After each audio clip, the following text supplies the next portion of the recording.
Андрей,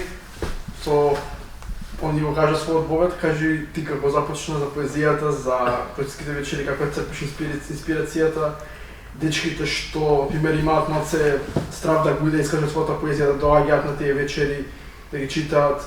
Кажи ми, чувството што го осеќаш ти, храброста, како се осеќаш во моментот кога го читаш поезијата пред останатите, дали трема, мислиш дека ќе прифатат добро, дали нема да ја прифатат, дали ќе биде може исмејувана, дали мислиш дека веќе уште има стигма кај нас во општеството дека поезијата е, да речеме, не толку мажествена, да речеме, како да наречем тоа, некои машки има што не сака да се искажат, затоа што мислам дека премногу емоции има во самата поезија. Добра забелешка. И не забелешка, ја го зборувам од друга перцепција, да речеме, за да нив да се опфатат и таа таргет група да ги да ја фатам.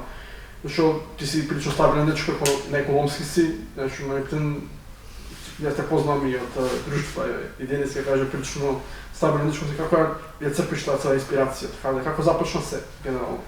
И најголемо во виразото те гледа постојано, ти си секаде учи. Па започна преку музика.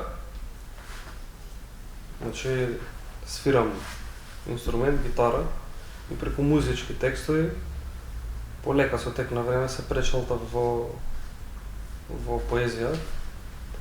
И сега ова што го спомна за младиве дечки да се охрабрат и така да читаат на настани, мене лично тоа многу ми помогна. На почеток нели имаш трема, и што викаш премногу емоции, страв ти да не влезеш во патетика. Да, сконта. Али кога ќе се опуштиш, кога ќе почнеш, значи да учествуваш на тие настани, да читаш, да организираш, да бидеш таму, мислам дека полека се охрабруваш и гледаш и другите како се носат со тоа. И со тек на време стекнеш некој искуство и се полесно оди тоа. А што се однесува до инспирацијата, тоа многу вака комплексно, мислам едноставно прашање комплексен тежок одговор затоа што не можам да го долавам тоа. Тоа мене ми се случува кога ги пишувам песните да се изгубам. Значи скроз да се изгубам, дури ми имаат и точаци собирано по улица и пишување, да. И тоа се така некои моменти на некој вид на лично откровение, на отварање и песна да едноставно паѓа тука пред мене.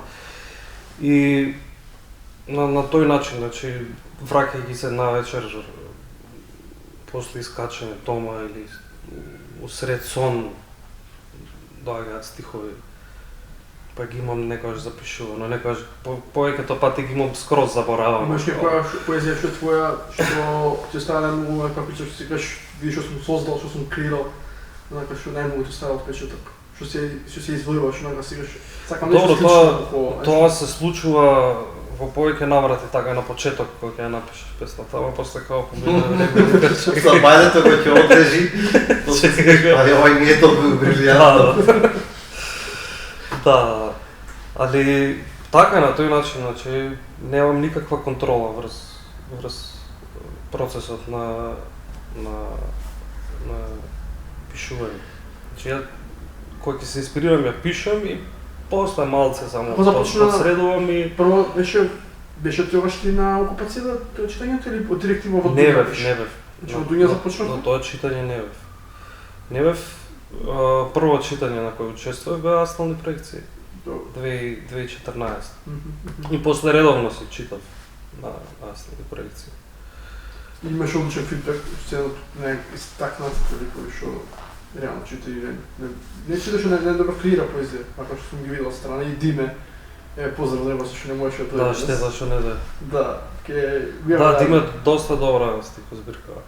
Знаеш што е многу важен момент кога кажат, нели и за Астални ако ги земеме и за младите кога спомнуваш, многу е важен ставот на тие што веќе имаат можноста да отворат простор за младите. Се сеќавам сега на една ситуација кога почнав, пред да почнам да пишувам поезија, пишувам многу го сакам хаикуто, како јапонска кратка форма, нели во многу малку стихови. Таа естетика многу ми се допаѓа.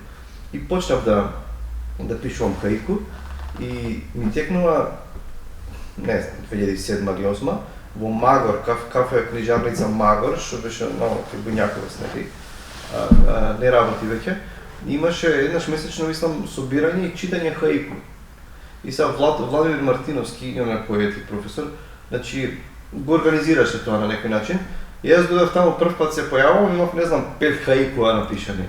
И нарака на ливче, и ја викам, ќе читаме или, као ќе читаш, Алек? Не, сега не сум, имам у живот напишано хаикуа, не, ќе читаме, значи тој став дека ти дава некој простор, има некаква доверба во тебе, и тоа те охрабрува, и ти ќе читаш на тој настан, па ќе читаш друг пат, знаеш, затоа што знае кај писатели, кај поети да има некакво его, знаеш, као, ние што сме некои просветлени, етаблирани поети, и сега затворени. Ти, и пример, пишуваш поезија, и ја можам ти кажам и да те охрабрам и да видам што си напишал, можеме да кажем, окей, пишуваш ти нешто.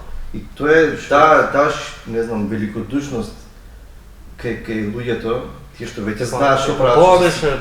Тоа беше најголема и вастални го имаше вредност на астални проекции, што многу млади, моја генерација, помали и постари малку, на астални проекции се охрабрија да читаат, и сега голем дел од нив е Диме, Ивана Јовановска, што ја спомнам.